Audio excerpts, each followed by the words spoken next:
En 69, j'ai fait un voyage à Moscou et un de mes amis a publié en 71 ses souvenirs de ce voyage. Et il parle de moi. Il parle de moi en tant qu'astrologue. Car curieusement, le qualificatif d'astrologue m'a été décerné à l'époque, dans les années 68-69. Après, on m'a plus beaucoup parlé astrologue.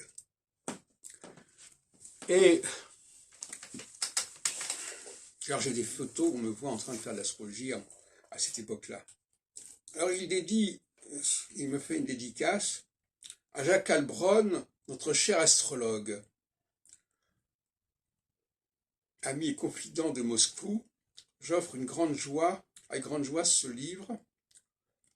N'avez-vous pas, mon cher, suggéré deux choses? L'une, que 1970 serait une année difficile, et même 71. Aussi qu'il me faudrait, pour bien faire, écrire un livre. Cher ami, c'est fait.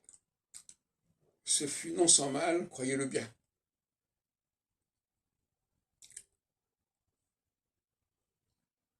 Je propose donc, etc., etc. Donc, c'est intéressant à cette époque-là, où je faisais un peu d'astrologie, en quelque sorte. Je bricolais un peu l'astrologie à ce moment-là. Et dans l'ouvrage en question, que vous pouvez en trouver au Bibliothèque nationale, il parle souvent de mon activité d'astrologue. Donc c'est un témoignage de première main intéressant. Donc ça fait plus de 50 ans que j'étais connu comme astrologue. Là par exemple je le vois en page 141. L'astrologue lui aussi est de la promenade en bateau. Il est très en verbe philosophique ce matin. Donc en Israël aussi j'étais l'astrologue. J'ai eu ce surnom de l'astrologue pendant cette période 68-69, où je militais, je faisais du prosélytisme astrologique.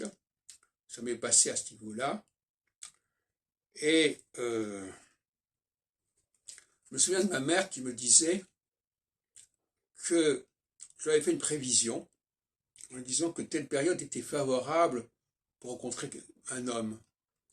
Et curieusement, c'était à peu près dans ces eaux-là, dans le début des années 70, ça l'a influencé, ça l'a impacté.